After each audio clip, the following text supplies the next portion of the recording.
So welcome to the new edition of the Local Anxiety Podcast, the in-between title edition. And I'm going to break it down to why I decided to change the title.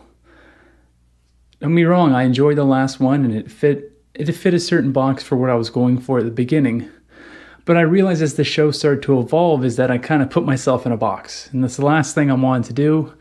I want to have a variety on this show and to have people that potentially new listeners that want to come in realize that it's not just about that one thing. Yes, anxiety is a part of my life. I live with it every single day, but there's more to share than just that. And so I don't want to deceive people with the title when I want to talk about much more things, especially my passions and the things that drive me forward. And sometimes that involves stuff like this. my possessions, my things from my childhood, new things that come out, things that really just drive me forward. So that being said, I want to have a good explanation. And the explanation for the geeky stuff is that I want to tell you what and how it makes me feel. Like why I have these things, why I surround myself with them. And it goes back to it's like a comfort. It literally is like a safety blanket that I've created for myself. If I've ever felt uncomfortable, unease, when I come home and I have all these things on my wall, all the geeky things that I really enjoy, it kind of balances me a little bit. It makes me feel a little bit more comfortable because it's like, why wouldn't you surround yourself with things that bring you joy? I mean, that's pretty obvious at this point, I'm assuming, right? Why do you think people like flowers? They like candles. They have their own decorations and stuff. They may tell you that those are geeky things. It's like, well, no, those are things that make you feel comfortable. So it doesn't really matter what they are, as long as they're not vulgar, like as long as people can walk in from all walks of life and not be horrified about what you have on your wall, So that being said, I want to start to use things around here and draw parallels that still speak into my life. And it makes it a little easier to have a little visual representation of what I'm trying to talk about. So on this show, I kind of had an idea about going over the Ninja Turtles. Now, you never have to even watch the show or even hear what it is about to understand what I'm going to be talking about with it. Essentially, it's very simple. It's 4 brothers. They were turtles, they got mutated, they talk, and they're teenagers. And they just so happen to be very different.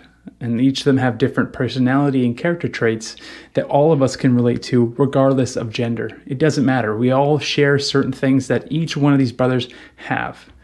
And I kind of want to go over them and introduce you to the characters a little bit, show you a little toy, give you some factoids about them, and then kind of tell you maybe how I relate to some of their character traits or traits that I don't have. But then also go over the traits that I have tried to learn to adopt from them, right? Because we're not a complete package. We can evolve, we can grow, and we can adjust over time. So I'm going to start with just maybe how I related to it as a child, because I watched this since I was like 3 or 4. So this was something I grew up and it's kind of in my subconscious still, right? So let's start off with the main character, the oldest brother, Leonardo. So for those who are not watching this and listening, Leo is the oldest. He rocks a blue bandana, and he just embodies everything to do with a leader. So his dominant traits are discipline, honor, leadership, encouragement. He has very strong traits, like everything that you would ideally think of as a great leader, Leo embodies. So since he's the oldest, that's obviously a characteristic that a lot of people take on. Like I had an older brother that I looked to as that form, a leader. He was bigger than me, he was stronger than me, he was smarter than me, everything you could think of. So he embodies that entirely. And so when I looked to him as a kid, I didn't relate to that. That wasn't me. So let's move on. Let's move on to the second brother, the second oldest. Now, he happens to be my favorite. His name is Raphael. Now, again, for those who are not listening, or who are just listening, Raph is a little bit smaller than Leo, but he's stockier and he rocks a red bandana. And he's kind of the brute. He's the strongest turtle, but also has the most fiery temper. As you can kind of see, if you want to look at that, he's kind of looks like a little nutball. And as I got older, I realized that I am so much like him internally. And I can tell you why is because Raph is very sensitive, and that's exactly who I am still. And so the hair trigger temper comes from the sensitivity, because he's also a very caring individual as well. But the temper kind of flares up because he's very emotional and he doesn't know how to properly manage his emotions.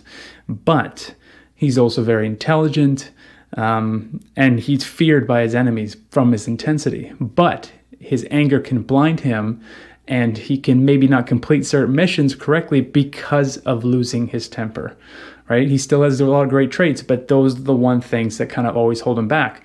So he's always pining for leadership, but he's not ready for it yet because he has no control over his emotions, and he doesn't display those leader qualities. He can sometimes come across as a lone wolf as well, and that's something I really relate to as well. And so here comes the third brother, Donatello. And so I think almost all of us can relate to some of these qualities. Donnie is an actual genius. He's a tech genius. He's an inventor. He's quirky. He's awkward. He's lanky. He's just the nerd in a way, right? And that's not a bad thing. Being a nerd is not a bad thing. But as a kid, I related to the awkwardness, the kind of geekiness of him, the social awkwardness that he embodied. But he's an absolute genius. So he invented all the things that the turtles used to complete tasks that they wouldn't normally be able to do. Like, so he was a very viable asset to the team, using his wisdom and his knowledge, right? Which is really cool. So now, if I was to look at myself as a kid, the awkwardness, the lankiness, all that kind of stuff is very embodied. And so that being said, I'm going to jump into the next character, which is my actual second favorite character. And it is still someone that I relate to this day, which is Mikey. Now, Mikey is rocking a yellow bandana. And Mikey's all about fun. He's the youngest one. He's the runt. He's all about just silliness, joking around, and having a good time, and making all the other turtles laugh. He lacks discipline. He's a little bit unpredictable, kind of like a wild card. But don't underestimate him either, right? So when I was a kid, I wanted to be Mikey so bad because of the humor aspect. I was always drawn to humor. I still am. So that's a very strong trait that I still embody today and I still strive for. And the other thing I can still relate to him is I sometimes lack direction and focus and don't have the discipline that I probably want to, right? So now that we've gotten that out of the way, you can start to think about just the things that I listed about these guys, and then maybe you can start relating to them. But I want to go over the list again and kind of maybe start to go over what I've had to learn to adopt from the different personality traits, because all of them embody such very important things that we all desire and we all need.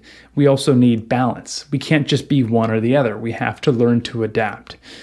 So if we go back to Leo, the leader, the oldest one, when I was younger, I was not a leader type, and now I got older, I've become a leader type. So I've had to learn different traits that this character embodied. So that's also very important. I mean, when it comes to leaders, it's kind of, you have to become more selfless. You can't be all about you. You need to manage your emotions. You need to be disciplined, and you need to embody leadership qualities by setting things, leading by example, essentially. So those are traits that I've had to actually adopt from. And my whole point is that, like I said before, is that we are not complete packages, right? We don't have to just settle for the qualities that we have right now. We can learn to adapt to new ones, all right? So if we move on to Raph, again, the anger guy, the rage monster, I've had to learn not to always let my emotions get out of check, and to learn discipline and learn tools to not always go to sometimes the negative. And that's something that Raph is sometimes prone to as well, is to go to the negative aspect, because whenever he didn't get his way, he would blow his top. He would get angry and not be very fun to be around. So I had to learn to grow out of these certain character traits, but at the same time is to go into his good traits, which is he is a caring individual and he's very sensitive. So I still relate to the sensitive part of it, and I've had to mature through my sensitive part, is because I can maybe take things the wrong way, but I've had to learn not to explode when I go through those kind of notions, right? So I still take a lot from Raph, but I've had to learn from him more. So I still love him, still love him to death. And then we're going to jump back to Donnie. Right, is to learn to, now that I got older, I've learned to embrace sometimes my awkwardness and maybe my quirkiness a little bit, and to be more comfortable in my own skin. So that's something that Donnie was still going through, but it's something that I've learned to evolve with as I grew up. I've always struggled with thinking I was not very intelligent, but that's some things that I've had to learn, is that like, you can do certain things to improve that, and your self-image is also very important. Is that if you keep saying you're not intelligent, then you're going to embody those things. So it's learning to accept that I'm not stupid, and I'm not a genius, but I'm not going to have those bad attitudes of being negative with it either. So I would still I've learned to adapt and trying to work hard to obtain knowledge as opposed to being gifted with it, which is another story, right? I'd rather work for it anyway. So that's my little thing with Donnie. And then, of course, Mikey. I have to say I still struggle with a lot of the same things he does.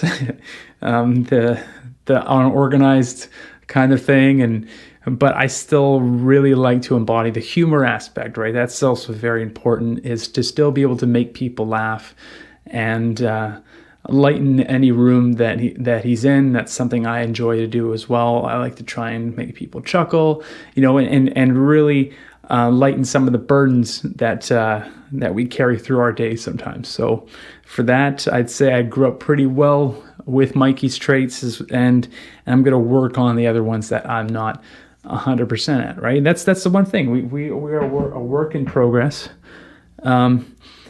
But that's the key to life, right? Is to keep growing and learning.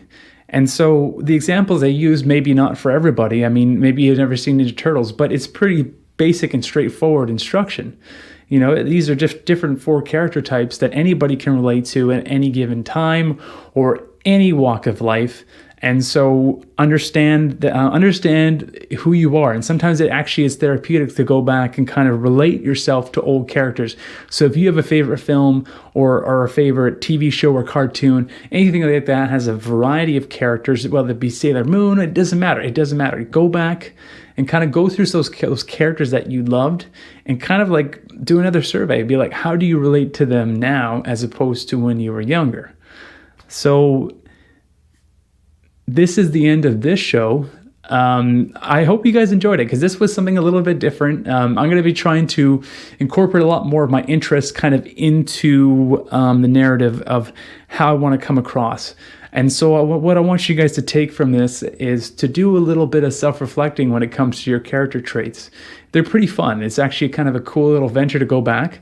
And there's nothing wrong with admitting things that maybe you need to work on, right? And you can use your favorite things like this to act as little triggers to be like, oh, okay, well, that's what I still relate to. Or, hey, look, I grew in that area, right? It's a fun little exercise.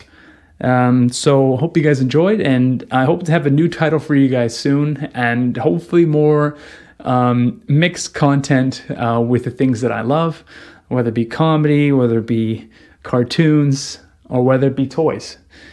So that's the end. Hope you guys enjoyed this, and I'll see you guys next week.